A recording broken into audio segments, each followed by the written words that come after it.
Welcome to another edition of Quote Me. You can. An insurance podcast with James Lott Jr. Who am I? I'm James Lott Jr. I am the CEO of JLJ Media. And I love doing the show, of course. I get to talk to my friends in insurance. Half my audience is insurance professionals. The other half will just like to watch the show and learn. You're going to do a little bit of both today with this guest. Okay, this guest has a current resume that I can keep reading until tomorrow. I'm going to highlight a couple of things, and that's why I like him. That's why I like this guy. He is a chairperson and co-founder of Ori-gen, president of the Joshua Morey Group. He's also a founding board member of the Asian American Insurance Network. I mean, just that's a few things. He has other things he does too, of course. But we're all about the thing that I like about him is he's all about inclusiveness, bringing the village together, and actually helping people through insurance. That's kind of the point. Help me welcome Joshua Morey. Hi, Joshua Morey. Hey James, thanks for having me. It's- It's great to be talking to you again here. yeah, I love talking to you. So we always have a great time. So first of all, I always like to ask everybody, how are we doing these days? Doing great. I just ran the San Francisco Marathon on Sunday, so the body and the mind are still recovering, but no, I did it, accomplished it. So many lessons learned just through running. You know what I'm saying? I mean, Yes. things that 26.2 miles, I never thought I'd be able to do it, and went off really, really fast, and that's just my nature. That wasn't the right thing to do in a marathon, I guess in life as well. And so, a lot of lessons learned even over the past few days. So did you do the carb load up the night before? And then did you do that? I did. I went to Sausage Factory in San Francisco. Great place, folks. And had a big plate of spaghetti. Then went to bed. Next morning I was ready, and it did help. I think it did help a little bit. I think so too. I did definitely carbo load, but I never carbo load. So, I don't know that you should do something so drastically different for the first time before you're going to go on a race. So I it had some complications throughout, but it was I had good energy. Yeah, you get your energy, folks. Because this is when you go to Yeah. sleep, you get up the next morning. I mean, and then I ate afterwards. I was starved. I was tired, and I was starving afterwards. I remember that. Yes. Yep. I had Did that. that too.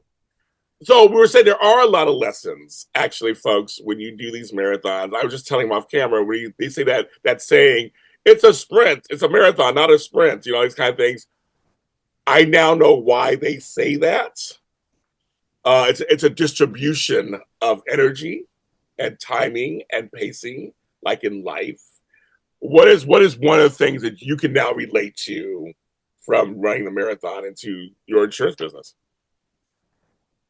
Those who know me, I feel like I'm constantly sprinting. And I like get this great idea. I'm like, okay, let's do the analysis. Let's figure out a strategy. Let's execute and let's keep going. And then what's next? What's next? And we just keep going. And it's kind of just this machine of continual sprints.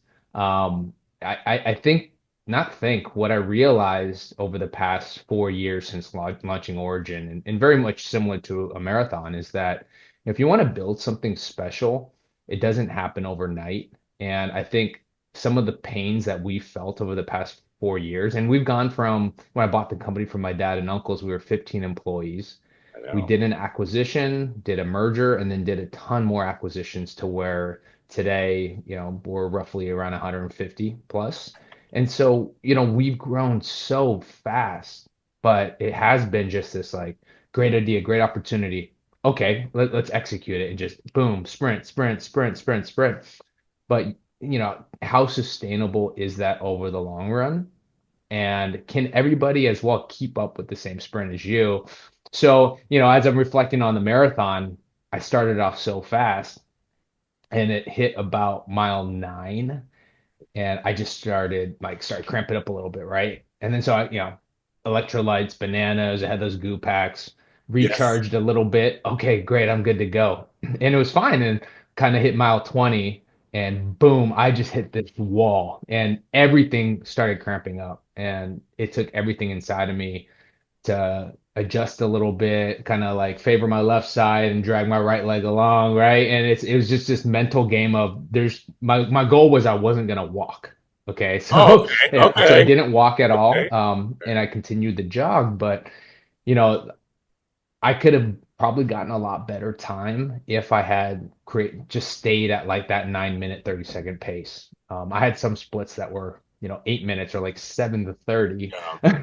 and Yeah. way too fast. So, as it does relate to business, I think hindsight, and I'm still young, so I can look at this as, we have a long time to still build this thing.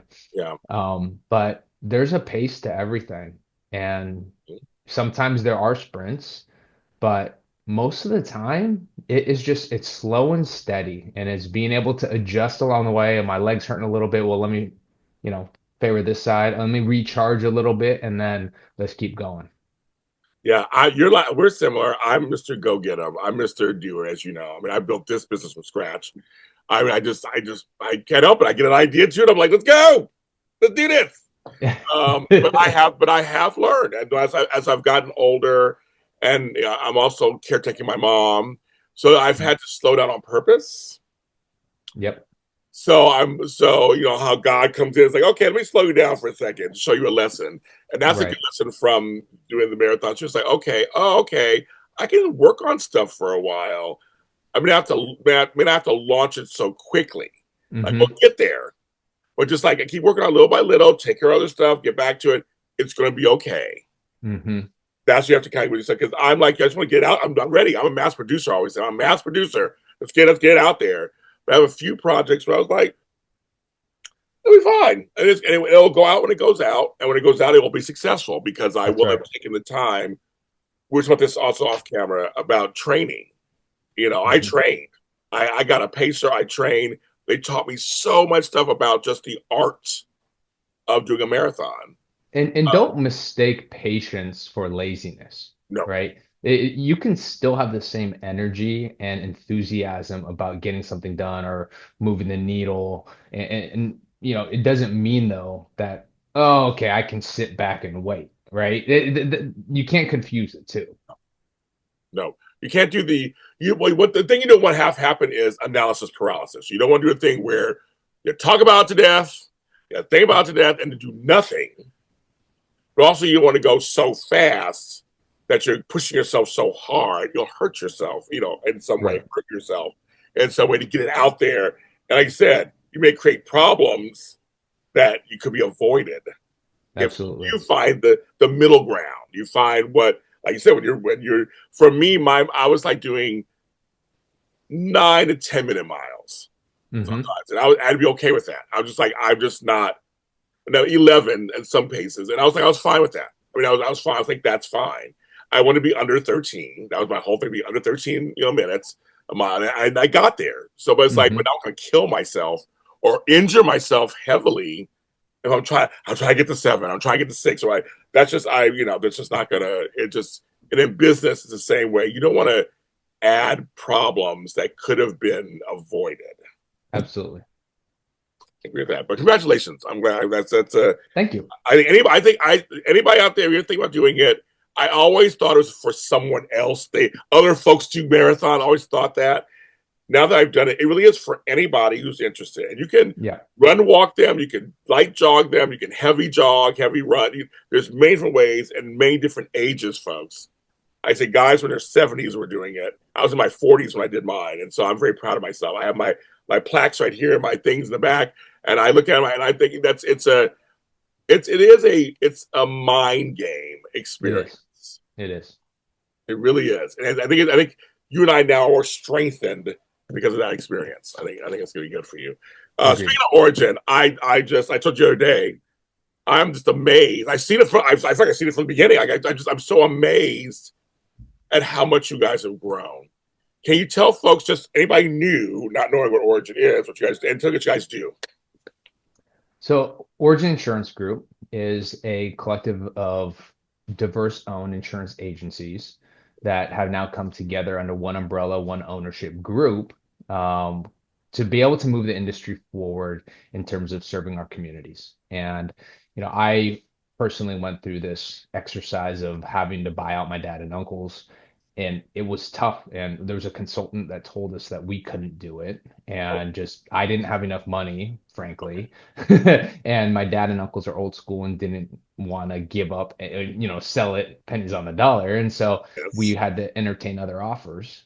And during that time, I think I personally came to the realization that if we can't figure this out, my family has been in our Japanese American community for over 125 years, and our name means something to It our does. community. It Our does. impact means something to the community. So if we couldn't figure this out internally to perpetuate, then this would be lost and our name would come off the door, a generation later, it would be forgotten. And so I'm like, that cannot happen. Um, so using our personal family story, and then we merged together with the benefits firm Alliance 360, founded by Nori Nishida. Same thing for him is like he has such an amazing legacy in healthcare and in insurance and healthcare. Like we're like, well, we got to create something that can honor the legacies of these communities that are so important, not just to our industry, but to America. So we put together Ori-gen Insurance Group, and the ORI is Origin. Remember where you come from. And the GEN is generations. So create a new future. And as we started telling people and telling a lot of diverse owned agencies about this concept, instead of selling to whoever they're going to sell to or merging with whoever they're going to merge with, they've come under our umbrella. And we've done 16 transactions in the past 4 years. And so I think the mission and the story at the heart of it is the most meaningful part. Now building a business around it, that's the hard part, right? Like that's that over the past 4 years. And when I talk about sprinting, is to do maybe one or two transactions a year is one thing. To do the amount that we've done, we've been more than sprinting. I mean, we've been running like world record, mile I pace know. over the I know. past four I years. know. I know. So, I have to give all the credit to our team though, that has, some of our team have been with like the J Morey company, my family's company for 40 years. And so to be able to see and be in the legacy and now seeing that next generation of what we call amplification of the legacies, it's special. But it's all about the team that's been able to get us here. It's been Yeah. fun. Of course, folks at home, you'll know I know his dad. So I know his dad for years. I know his dad's a Yeah. legend. So I know his dad. So I know he's a legend. He's very Don't fun. let him hear you say that he's a legend. I won't say it to his face. I'm just saying it out here. If he happens to say it, he knows what's we're very fond of, as you know, we're very fond of each other. Yeah, Um, yeah. so no, he's right. And it's one of those things where I'm such a sentimental person when it comes to generational passing down of things. And I'm so glad you were able to find a way um, to keep it still together and within the community. I think because it's hard these days. Somebody buys it and buys somewhere else. That's it. Instead, stripped, renamed, rebranded. Whole thing. It's hard, isn't it? It is hard, but and we're doing this from a very missional, heartfelt, like um business model. But it's not, we can't even talk about DE&I or diversity, equity, and inclusion, or even diversity on its own, or equity on its own, or inclusion on its own. But this is who we are, and so we're not masking anything, we're not scrubbing anything, we're not taking anything down because these are literally the communities that we serve, and this is our business model. Now, I think as I've done more research, and Capgemini put out this report for what does insurance look like in 2050, Oh, dang. and it doesn't talk about so much about AI. It doesn't talk so much about like what all these things are going to change. It talks about demographic changes. It Oh, talks about population changes, right? And so like the behaviors of what, say, 2050, I'm going to be like 65 years old, right? And so they're saying that there's just mass exodus from the countryside into city centers because that's where healthcare is going to be. And so they're building around cities. Well, I'll tell you what, our communities, our diverse communities are in cities. yeah. So if you want to fast forward to 2050, we may be the most relevant insurance brokerage in the nation, right? That's true. And That's so very true. I think forget about labeling it DE&I, forget Right, right. about whatever, you can or can't say or do. Yeah. um, this is going to be the best business model, and we are in it. We are in the thick of it, All right. right? My kids, Generation Alpha, Yeah. first generation in American history that it's going to be majority minority. So, Yeah, that's true. That's very true. right? And so, like, our Yeah. business is going to be built to be the best if you just look at the demographics and population Yeah, changes. that's interesting. because I know in previous conversations we had on shows how you guys are already in the communities that Yep. you look like your communities. That's what's Yep. number one. So people are apt, and this is we're kind of like herds. People like to pack in herds, so they want to be with somebody that looks like them, talks like them, seems like them. Then they will see me. It's a psychological thing, folks. That they will see and a cultural thing, but psychological. Well, they'll come to you then and go, "Oh, okay, I'll trust Ori-gen because I'm Asian, they're Asian, or they work with African Americans, and I'm African." Like it's kind of you guys are set up. I mean, you guys are set up. I know Yep. you've been very involved. I know you have, especially very involved in the community where you are. And That's right. it's so smart. I mean, smart. Right. And I think the hard part is when we were a smaller agency is to have the time, the bandwidth, and the resources to think beyond the immediate, right? And I think as we've grown, we've been forced to think beyond the immediate because now we're trying to give resources to all these agencies that are now under our umbrella and are trusting us to be the best, in terms of technology, be an early adapter, maybe not the first adapter, but an early adapter into AI. How does that make our customer experience better, right? What data do we have around the risks in our community so that if, insurance company ABC says, well, we don't insure in that zip code, well, we can say, well, actually, everything we have in this zip code has had a 10% loss ratio in the past 20 years. Well, if you want to insure, then we might just stand up an MGA, or we may create a captive and find reinsurance. We have the data, right? And so that is like I couldn't think like that when we were so Got it. focused on the day to day.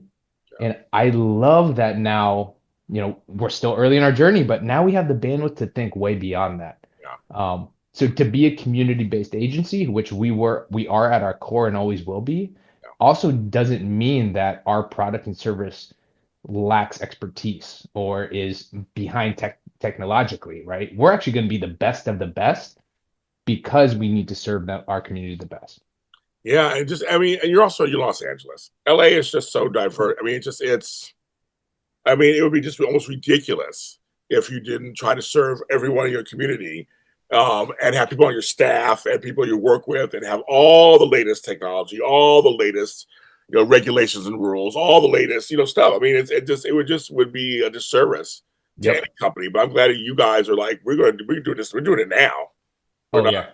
So Oh, when later comes, it won't be later for you. It'll oh just yeah. No. Yeah. Yeah. it'll Yeah. be current.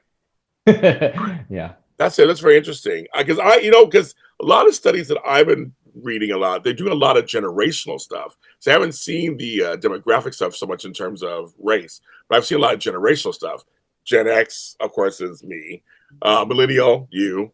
Well, yeah, you're millennial. And then you have the Gen Zers who are becoming older adults, like late 20s, and they're going to Hmm. 30s. Then you have the alphas that are now, some of them are teenagers. The first alphas are teenagers now. Right. I mean, they're Myself. next. Yeah. Like what? How are they gonna look? So that's why I'm doing this show. I did a show on it was a very popular show. I did. I said, what would insurance look like for Gen Betas? Now it's Mm. 2050 or 2040. That episode Hmm. got lots of attention. And people were like, "Oh my god!" I said, "Well, because they're actually being born now. Right. We have no idea, kind of, what they're going to think later in about 20 25 years when they're the adults getting insurance or going into insurance." Right. I mean, I think it's fascinating. I mean, I'm always trying to read what I can. I have to read that article. I'm really curious. I didn't know what that article. I'm really curious about the demographics, especially for Yeah. LA, especially for LA County. Yeah. Just such a well, not just LA County, Orange County, and the Valley. We're just very diverse down here in Southern California. We are. You got to get rid. Um, for you personally, just personally, professionally, how have you been able to kind of handle the growth? Because besides that, like I said, you have the Asian American, you're a founding board member of the Asian American Insurance Network. I've been seeing a lot of work you're doing with the African American Insurance Network. You guys are doing cross promotion stuff. How are you handling all of this stuff? I mean, you like me, we like doing everything, but I'm just curious, how are you handling it all? It's they are things that have not existed that are needed, and so it's worth my time. Um, Ori-gen did not exist, so we created it, and so it's worth every effort of my time and our team's time. The Asian American Insurance Network, believe it or not, never existed, a Right. national I, organization. nope. You know, we created this Asians in Insurance podcast during the pandemic, I remember. and Yeah, you guys did. yeah, remember that? I liked it. And it started just interviewing these really, successful Asian Americans in the insurance industry. And one of my friends had listened to it and was at this claims conference with a bunch of attorneys and, coverage council people. And we're like, how come we never met? And wait, hold on. Who do you know? Who do you know? And so all these text messages just started flying. Well, if if it doesn't exist, who else is going to create it? Let's just do it. And it has been unbelievable in 3 years. I I've think seen we're it. up to like over 3,500 members. It's incredible, right? And we have this advisory board, we have scholarship programs, all Mhm. these things. And then with with NAIA, a lot of my friends come from the Black community, and there's so many things similar between the Asian American community and the Black community. And like, so we just started doing events together, and we want to bring new insurance agents and brokers into the industry. And so we just ended up partnering together on a lot of different things. Um, I love it. so, I mean, time is definitely stretched, but Yes. a lot of this doesn't exist, so the time is now to start creating and to amplify whatever we can do. Yeah. Well, as you know, I come from both communities. I was thinking both. Yeah. You know, Hmm. and I think but it's funny when you realize something is not out there. Because we assume sometimes it's out there somewhere. Like we just assume, like, oh, there must be an African American insurance network somewhere. There must be and then you find out it's not in 2022, 23, 24. It's so weird. You're like, oh, that's not Yeah. out there. That just means that again, not everything is set up and it's out there. And No, that's and a lot of room for our industry to still grow. yes. One of my reasons why I do this show and why I did even the last one was I wanted, and you know this, I wanted to show other faces, other voices, because there's a perception, and we're breaking this just two of us talking right here, we're talking about that it's just stuffy old white guys that sell insurance. That's gonna be farther from the truth. That's how it used to was back in Yeah. the day. But not any seriously not anymore. There's wonderful women in this business who are doing amazing things, and there's people of all colors and Oh yeah, walks of life that are doing great insurance. I mean, like this industry absolutely. is so vast. Yeah. That's why I do these shows. I mean, just you and I alone sitting in this, a black man talking to an Asian man, just talking about insurance. That was never done before either. And when I was in the business back in the 2000s, when I was in business, this was not even, well, there was no such thing as podcasts, but there wasn't even there was no discussions like this at all. Hmm. I was one of the few black guys in the business for a while, for a long time. Right. It just wasn't, Right. just didn't, like I said, your dad, your uncle, they were in there, one of the few Asians, in the business. Like, just, it wasn't, I love how much it's changed. It has. And the spotlight is changing too, because you see some of these award winners now. You're seeing a lot of women that should have won these awards years ago Yes, now winning them, right? And so, kind of like it's about time, but it is also, I mean, I think I want to just applaud our industry for starting to move and recognize some of the amazing leaders that have been here for a long time. I agree. Um, when people who are not in the business, I don't think I've ever asked you this question before.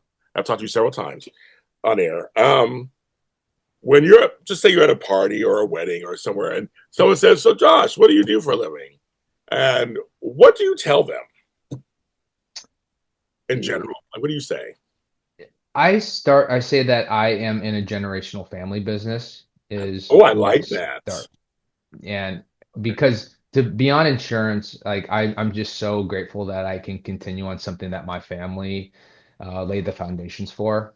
And then of course, they asked, "Oh, what type of business?" And I said, we are insurance brokers. And then I use the word insurance brokers because I think if you like sometimes the word insurance agent, we don't have the best reputation, and especially in like California these days, like in the insurance Yeah, industry, if you say oh, you're in insurance at all, it's like, oh, like roll your eyes and well, that's true. you know.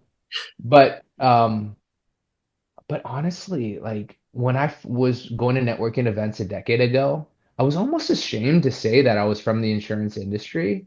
I don't know. Some people compare it, it's just like so salesy and so, Yes, I dirty or know. Yeah. slimy. Oh yeah. But I'm like, when I say it now, like I'm so proud to be in the industry. And I think maybe it's just the experience of being in it.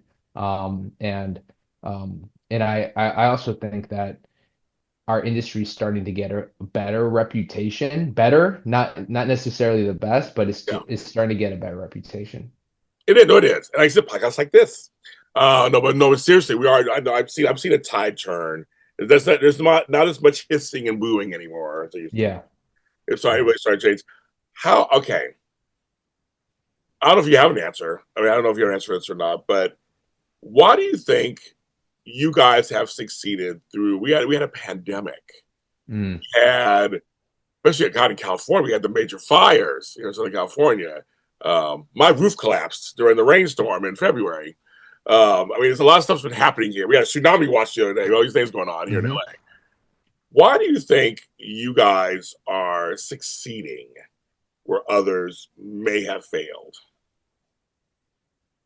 If you have any, I don't even know if you have an answer, but I'm just curious, like why you feel like you guys are moving along. You guys are growing and moving. Like, Yeah. but it hasn't affected you guys really like that. I I I want to say probably not so much in comparison to maybe why others are failing, but I'd say we're succeeding because we've dialed into what our mission is as an insurance broker. And for us, it is that of serving diverse communities. And because of that, it's a rallying cry for not just us as we're thinking every day about how do we grow this business, but it goes all the way down to, our CSRs who are talking to the clients day to day and feel like they want to be part of a company that has a mission they believe in. So we've been able to attract some amazing talent. And if Yeah, if really I can attribute any success of what we've done, it's because of the people that are Ori-gen and that work for our company that live and breathe it, that differentiates us. I agree. I always say surround yourself with smart people, and that's the whole point. Whether you're smart or not, surround yourself with smart people. Hmm They will lift everybody up at the same time. And I think that's something that's very. I think what you said is just so true. hmm If you assemble you a good team, you can do anything. You have a good team. Yep. If they're loyal and you have them believing in themselves and you said the mission, staying close to that mission, you got it. I mean, you just basically you got it. Uh, Yeah. I know for you, you're of service. That's your thing. You're of service. Right. Yeah, So that's and I just listened to this podcast that resonated well with me from McKinsey, and I can't remember the guy's name, but he was talking about, you know, every your phone updates every 3 months or 6 months or yeah, a year, whatever it is, right?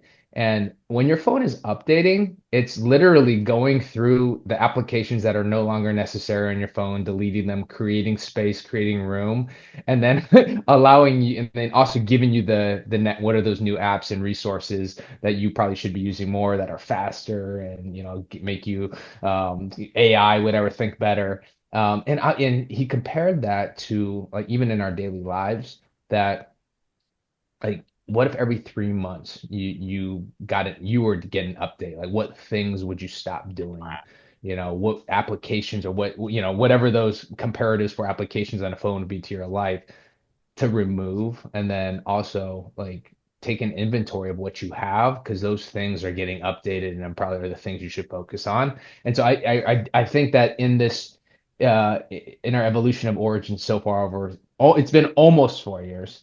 yeah. We've done really, really well of checking in quarterly, like Okay. this is not working. Let's take this off the table. Yeah. Um, Setting a strategy, but like we're pivoting constantly along the way to make sure that we're in line with where we want to go. Yeah. No, I mean, same thing here. I had a meeting with my co-host the other day. We talk about stuff. What do you want Hmm to do? Should we do this? Should we change? Should we update logos? Everything, folks. It's like, should we Yeah. update logos? Should we do change opening music? Like I said, a little bit of everything. Or should we change the structure of how we're doing it? How we reach out to people? Yeah, it's good to have check-ins. I agree with that. Just completely. It's you have to refresh and renew because the world is Mhm. changing so fast. You do. It really, really, just really is.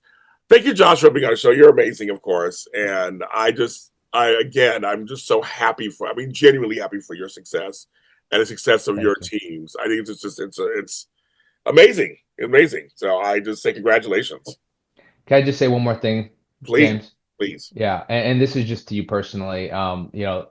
That I don't conversations like this are what help our industry grow. And so I'm just grateful to be able to have, I wish we had an hour to talk on this. Maybe next time we do an hour instead of 30 minutes. Yeah, But just really just a lot of gratitude to you for, highlighting our story and like the stories that maybe haven't been heard before. So thank you. my pleasure. I'm here to serve too. Seriously, I'm here to serve also. Uh, Thank you. I just believe in, and folks, as I end out on this, I just believe that insurance it's something that everybody needs from baby to death. You need insurance from birth to life.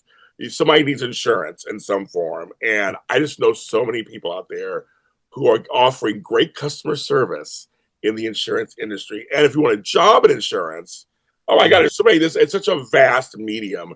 Whatever your knowledge is, probably can be used in the business. We're hiring. All right. See, okay, all right, there you go.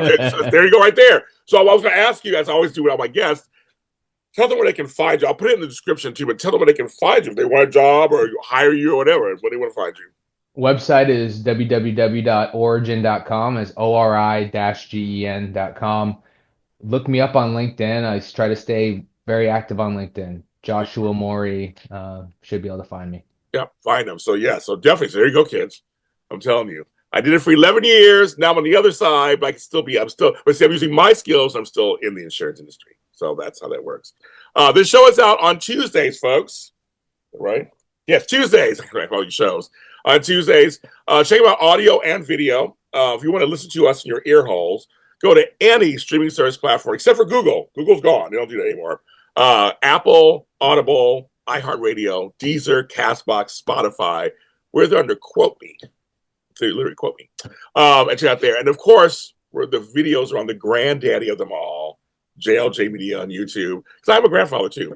But that's the first thing I started was the YouTube channel. So you check out that too, all the episodes there. And seriously, check them out. Make sure you check them out. I'm James Lott Jr. We'll talk to you next time.